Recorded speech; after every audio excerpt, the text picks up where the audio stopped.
Hey, hi, hello. It's time for Atomic Radio Hour, the post-nuclear podcast, episode 256. I'm your host, Vince, and if you've been here for a while, this might seem a little familiar. If you're a video watcher, this might seem a little new. If you've been here for a minute, this might seem familiar. But also, if you just listen on podcasting services, this is nothing special. My laptop is on the fritz, and I had to bring it to the shop, and it's currently in the shop. I'm going to talk about it a little more later in the third segment, but for this episode and maybe next episode, depending on when I get my laptop back, probably not the episode after that, but for a short amount of time, these episodes are going to be just voice, just vocal. I'll have something on screen. I couldn't get into anything because of time restraints. I tried to get into all my other various things because I have my laptop that's just for the show. That's just for making the show. I write on it. I edit on it. I do all my research off of it. And I don't have that, obviously, because I'm doing this in a different way. And I don't have any of that stuff. So I couldn't get into a lot of my stuff. And I've just been super duper busy and trying to work a little extra just so I could have a little extra. And I just never had a chance to really get into it. That being said, I didn't have a lot of time to prep because I had to run to the store and get all my stuff situated. And, you know, I have personal stuff that I have to attend to. So for these next, at least 2 episodes is going to be in this format. And I apologize for that. But it's something. I didn't want to leave you guys without anything. And I thought, let me post something. So this is episode 256. I'll probably have some gameplay on screen. I'm thinking because I'm going to record this and then see how much time it is. I can write that down, and then tomorrow after work I can come home and record whatever I need to record for gameplay. I think I'll put gameplay. This will seem like a new and an old. I never really used gameplay up until recently, like this year for lore stuff, but I think I'll be using some Fallout 3 gameplay, especially because that's what today's lore is based on. And my fault. I couldn't get into anything because of time restraints and trying to figure everything out. It's I'll talk about it at the end of the show, what happened with the computer, but I got into everything. So I could today, the day I record, Wednesday, 5/31/2023, in the year of our Lord, and I couldn't get into everything, and I wasn't sure what was up with the computer, and I finally did. So I had to pick the lore. I did message someone from the Patreon and say, hey, do you want to pick this week? And I never heard back, so I just went on. You know, I never even checked when I got home. If my Wi-Fi at work is awful. I didn't even check or think to check when I got home. Let me make sure that it went through. So welcome to this episode. I've been thinking about picking up the new Zelda. Kyle and I talked about it a little while ago on here, and I've been thinking about trying it. I'm not a huge fan of the first one, but I've been watching video of streams of Tears of the Kingdom, and I don't know. I want to try it. I feel like it might just be FOMO. It might just be that I feel like I'm missing out on a cultural touchstone of video games, of a game that's massive, and I can feel my love of games slowly creeping back. There's a bunch of stuff that I want to play. Like I want to play this game called Dredge that a friend showed me. That's just like you're a boat and you have to dredge shit up and go fishing, and there's mutations and you go crazy. It seems like a good time. I have a list of games that I really want to try, but I think if I get one of these, I know I keep saying, oh, I'm going to stream, but I think maybe Saturday I'll clean up this desk and maybe stream something. I'm thinking about streaming a 360 Classic, a game that I absolutely love and I've just been itching to go back and play. There's a few things I have to tweak and see about the way I'm streaming it, but I'm thinking hard about it. If you were in, not this weekend when this episode comes out, but the weekend prior, I was in the Discord just testing a few things out, trying a few things. And just, you know, it worked. I didn't do a lot. It worked, and I'd like to stream a game, like I said, a 360 Classic, one of my faves. How do you guys feel about the way Fallout has been monetized at this point? This is like a serious thing I've been thinking about. I'll go on a couple sites every now and again and look, not even just the Bethesda site, but like secondhand sites, and I'll look up like, oh, Fallout. What's going on there? Or I'll type in Vault Boy and see what's going on and like see what comes up. And it's like the original idea of the Vault Boy was that he was supposed to be based on the Monopoly Man. He was supposed to be a critique of capitalism, which all of Fallout was supposed to be. And now it's like the number one thing that they market. And I see all the time like people posting collections and people posting hauls of what they got from it, and just kind of feels a little tone deaf in a way, when there's like certain things that are up that are like incredibly expensive just because it has the Vault Boy's face on it.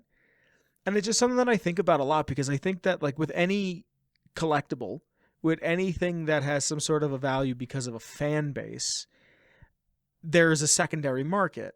I love Godzilla. Godzilla stuff's secondary market is egregious. It's so heavily overpriced, right?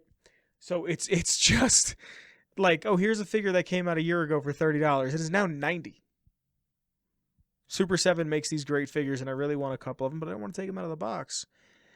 But I feel like I might have to. And it's just like, it's one of those things where I'm looking at my shelf right now as I record, and I'm looking at all these little Vault Boys.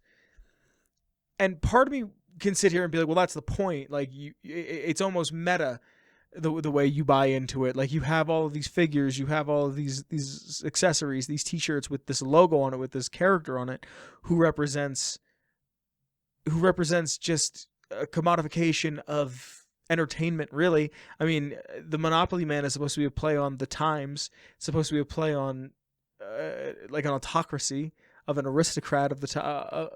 Very inspired by the 20s. I don't know offhand when Monopoly came out, but and then it's just on everything. It's their number one selling feature. It's, you know, I've said on here before, blue and yellow makes me think differently. I went to a school that was their colors, and it was an awful school. And then I find Fallout, it's the same colors, and it's great, and I love it. And part of me wants to think, oh, this is like a meta. I'm super into this, and I want to get a Vault Boy tattoo. I want to do all this stuff here. And then, like, it's also the themes of the game is capitalism bad. And here I am with capitalism on a shelf. And I just want to know if anybody who collects things like this, if anybody else has an idea like this. Some of the stuff I have is super dope. Don't get me wrong. I'm going to keep collecting. No way in hell am I ever going to stop collecting, especially when it's something like this that I love. But I just want to know what you guys are thinking. So please leave a comment in the comments below if how you feel about collecting something that is so heavily supposed to mock the idea of collecting, the idea of having excess, the idea of having more than what you need, the idea of greed. Let me get into the lore. Before I get into the lore, I need to thank the Patreon. Because of the Patreon, I can make the show bigger and better, and because of the Patreon, I can pay to have my laptop fixed. The laptop's going to get paid pretty much exclusively by Patreon because of you guys. There's some other stuff I bought recently. One of the things I want to try using maybe this weekend that has been purchased because of the Patreon, but this is something that my laptop being fixed is going to be helped tremendously because of the Patreon. So I have to thank some people, and starting from the top, I have to thank the OG Noah. Thank you, Noah. After Noah, I have to thank Danny. Thank you, Danny. After Danny, I have to thank Marcus. Thank you, Marcus. After Marcus, I have to thank Mellow Millhouse. Thank you, Mellow Millhouse. And last, but certainly not least, I have to thank Captain Lennox. And remember, in the Patreon, there is the filmed live before a studio audience tier. For $10 a month, you get to hear these episodes be recorded live in front of a studio audience. You are the studio audience. But again, thank you. I love you very much. And now let's get into this week's lore. Like I said, I wasn't sure what this week's lore was going to be because I had a hard time getting into everything due to time constraints and just, you know, the headache that is trying to get my computer to work on my own before I have to take it to a professional. And I reached out. No one ever got back to me, but I said, you know what? Let me do this. I knew I was going to use gameplay footage for the entirety of the episode, so why not go to a game that I'm going to use, right? I'm going to play Fallout 3 because today's lore comes from Fallout 3, and I thought, what's a fun location that I could explore? What's a fun location I can explore? And I thought something that would have a lot of combat, maybe some environmental stuff I can show off, maybe something that's a little more linear that I don't have to kind of run around. I don't have to like go, oh, I have to go back and go here. And I thought to myself, Evergreen Mills is just a location in Fallout that has constantly stood out to me, just constantly stood out to me. So I thought, you know what? Why not? Why not Evergreen Mills? So today's lore comes to us by me, but usually by way of the Patreon. Again, my own mishaps, and I apologize. But if you'd like to hear any lore, and I mean any lore whatsoever from the Fallout series, usually I'll ask a question, a poll in the Patreon, and whatever gets the most votes in the poll gets to be chosen for this week's lore. So even at the $1 tier in the Patreon, your voice gets to be heard, and this week's lore, by way of me this time, comes to us about Evergreen Mills in Fallout 3. Now, in the southwestern part of the Capital Wasteland in the year 2277 is an old factory filled with raiders and a soul merchant with powerful weaponry and absolutely no allegiance to anyone that isn't himself. Playing Fallout 3 as a kid, I had a friend, an Xbox 360, an Xbox Live friend. I don't know how I met him. I do not believe he was friends with any of my friends, but I remember him explicitly telling me about this place and like getting into parties to talk to him about Fallout 3 and about this weapon. This and Lincoln's Repeater that I'm going to talk about a little bit later, what this merchant has to offer. This weapon is one of my favorite. It was actually... it's a shotgun. It's a combat shotgun. But I remember seeing it in the trailers for Fallout 4 and being so excited that it was back. Now, the area that is Evergreen Mills is in a valley. It's there's hills around, there's mountains around it, there's hills around it, and then it's inside of a valley. But it also has a train station, a train system that it can take freight in and get rid of freight. You can enter Evergreen Mills either by descending from one of the surrounding areas, the surrounding mountains, or you can follow these train tracks to get yourself into Evergreen Mills. The exterior of it has a slave pen. Much like most raiders, they're slaving to some degree, and has at least 16 raiders that patrol the exterior of this base, and a super mutant behemoth. Just a big super mutant behemoth. I believe Fallout 3 has 70 super mutant behemoths, and I kind of like that a lot more than what they did in 4, where just super mutant behemoths show up. I like it quite a bit that it's just, here is one of 7. They have it, and he's inside of an electrical pen, and he can't get out by his own accord. There's numerous traps and tripwires and mines that riddle the base just to make sure that anybody who's not supposed to be there isn't there. There's a northwest shack. It's a guardhouse and has a key to the slave pen in it. You could also pick the lock, but there is a key available. The northern shack has a workbench. There's also a southern shack that has a U.S. Army 30 handy flamethrower recipes and some weapons and ammo inside of it, along with the super mutant who's there and all of the raiders that I said prior. It's a really fun... I remember the first time I came upon Evergreen Mills, I just remember being swamped, just assaulted, ambushed by constant raider fire, and then going inside, which I'm going to talk about in a minute, and finding even more raiders and shit to do inside. So the interior of Evergreen Mills, there's a main room that is a foundry. Now, a foundry is a forge, a workshop, mainly for casting metal. And it's never said explicitly, at least on the wiki, and I get all of my lore off of fallout.fandom.com. It never says explicitly on the wiki that this was a foundry used for smelting or making ammo or doing this or that. It just says a foundry, and Google defines a foundry as a workshop or factory for casting metal. Could have been an auto body shop. Probably wasn't. Could have been something for trains. That's kind of where my head was at, thinking, okay, well, they have the rail system, they have this, they have that. Probably for the train. It has safes and gun cabinets, chems, and other consumables for the player character to find inside. And not only does it have this foundry area, but it also has a brothel. A brothel for proselytizing. For sex. It has a bazaar, which is a great word. It is a massive sprawling cave system with about 10 heavily armed raiders inside of the bazaar. And on the right-hand side of the bazaar is a man named Smiling Jack, a character who I kind of hold some sort of nostalgia for. A man who just, I knew he was a purveyor of things, a man who, if I needed something, he had it.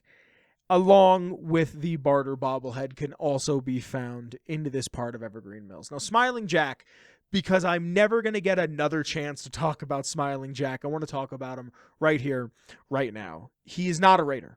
and he sells and upkeeps raiders' weapons and armors. He's someone who has found a way to survive and be protected using his skill. And if Fallout 3 does nothing else, it lets your mind do a lot of the work. It lets your mind kind of wander, and you can put things together. And that's what I like so much about Fallout 3 is their environmental. It's the environmental storytelling of it, and how the game throws so many things at you and you piece them together. Smiling Jack is not a raider, not hostile towards you. You can shoot every single raider in the face in front of him. And not only does he not get PTSD from it, he also doesn't care. He will sell to you. Even if you kill all the raiders, he'll still bring up that raiders are coming up to him and bothering him. But there's none left.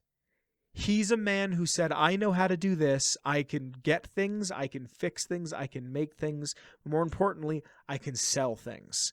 And because of this, he found a way for the raiders to accept him, and now he has protection. From the Fallout 3 official game guide, I have a quote here. It says, Smiling Jack, a master of trade and barter. Jack is also a jovial sort, and not just because he set up shop next to the Raiders strip club. He mends the Raiders' equipment, which keeps him busy and available to continue modifications on his pride and joy, a devastating shotgun that brings out a bit of fun. The terrible shotgun. One of my, if not my favorite weapon in all of Fallout 3. The Zualong rifle is up there, the Infiltrator, the Metal Blaster. Very, very, very near and dear weapons to me. Fox's Super Sludge.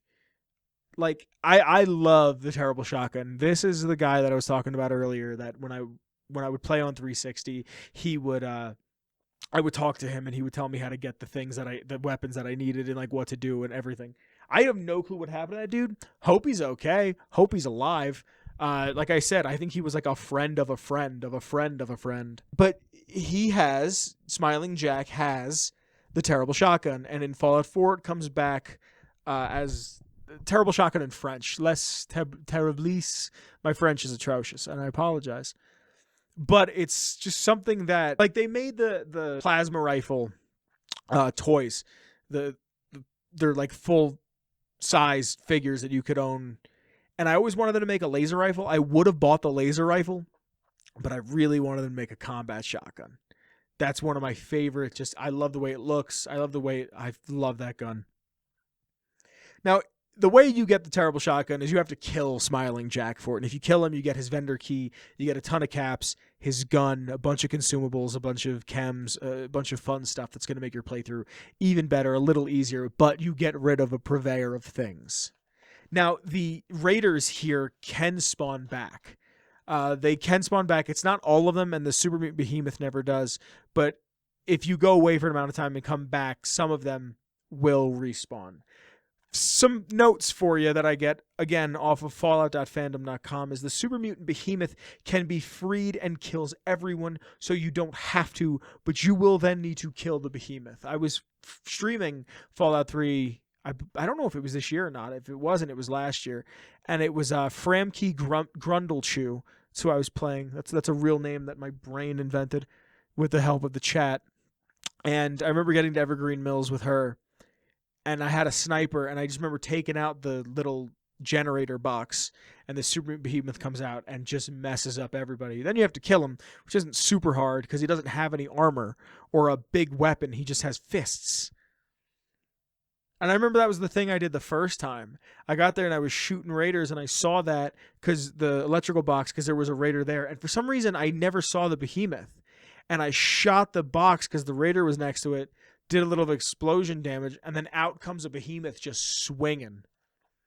Some raiders and freed slaves can unlock the gate that holds the Behemoth as well. So if you free the slaves, or you sneak around, free the slaves, you're just taking out raiders one by one, and they're like, oh no, we're under attack. They can free the Behemoth in an attempt to kill you. If you free the slaves that are there, they can say, what's the point? And we'd only die out there in the wastes. Which made me think of how many people, much like Smiling Jack, are using the opportunities they've been given in front of them for their advantage, even if it puts them at a detriment. How many people are saying, well, I'm not safe here, but I'm safe here because I'm eating. Like, they're slaves, but they're still going to feed them because you have to feed your slaves. You have nothing to sell. So what do? And it just made me think about how there's different ways to use the people around you for your own advantage. And maybe you could escape at some point, but maybe you just live the rest of your life in captivity.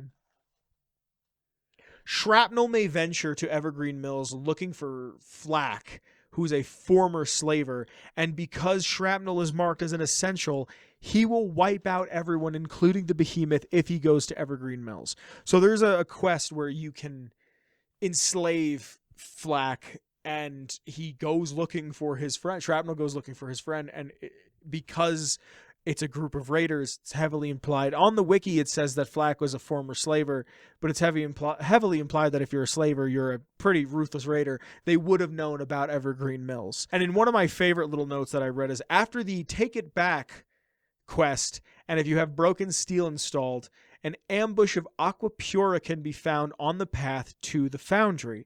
It will have a sign that says free water, and when it is approached, raiders will attack you. I really appreciate Evergreen Mills. Like I said multiple times during this, it's one of the few times that I remember being super duper surprised. There is a ton of times in Fallout 3 I remember being surprised, or like the FU door. I remember laughing really hard at that. But this is a time where it was just an onslaught that just happened all at once.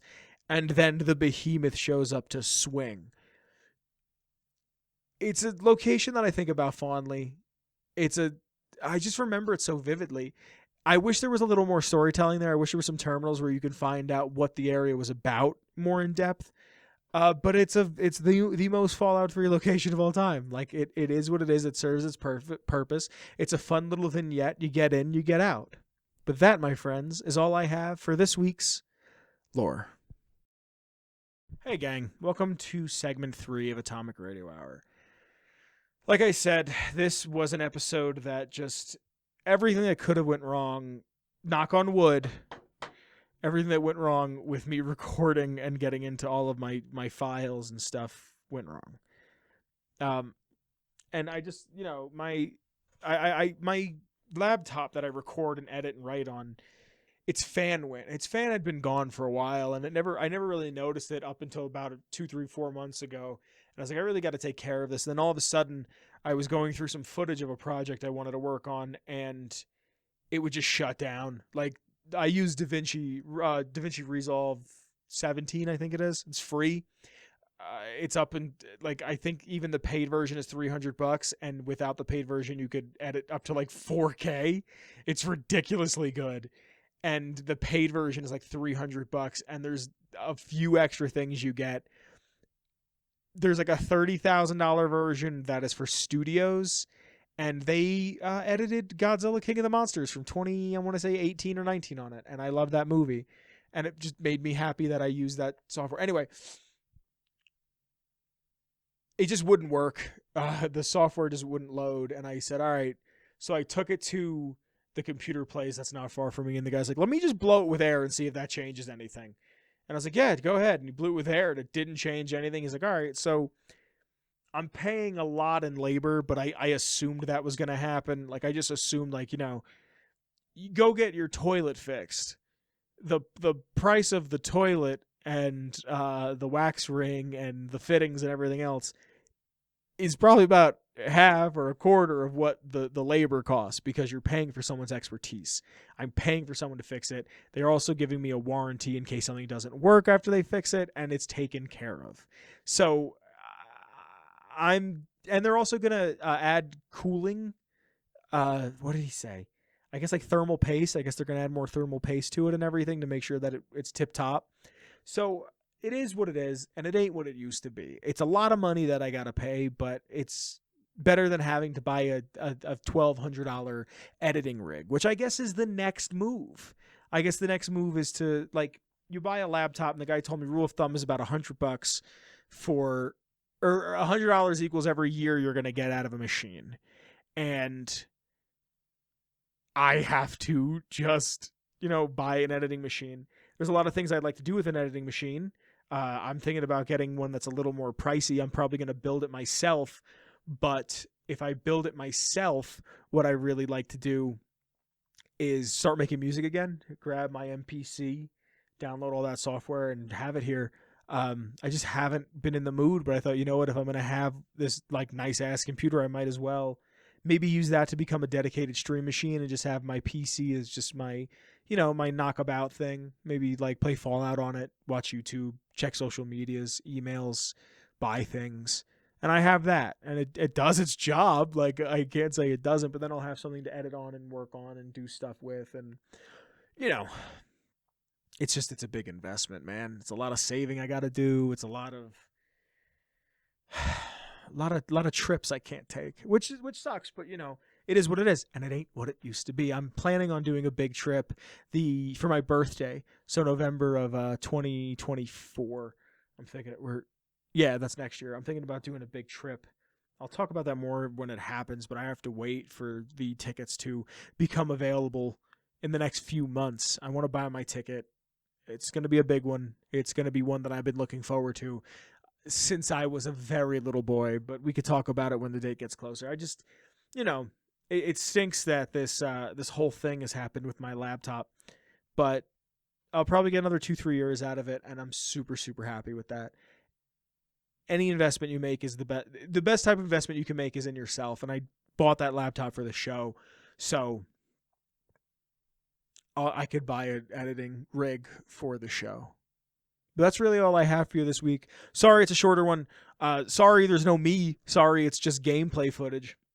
I hope you've enjoyed. The intro music is by the one and only Shane Ivers. You can get a link to all of his stuff at silvermansounds.com/free music.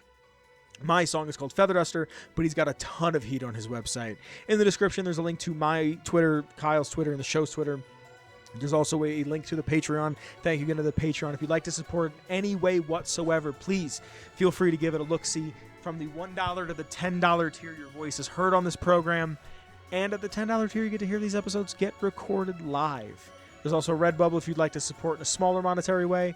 I love you very, very much. I will be seeing you next week. Maybe by voice, maybe by video. I'm not quite sure. I have to wait to hear back from what the computer guys say.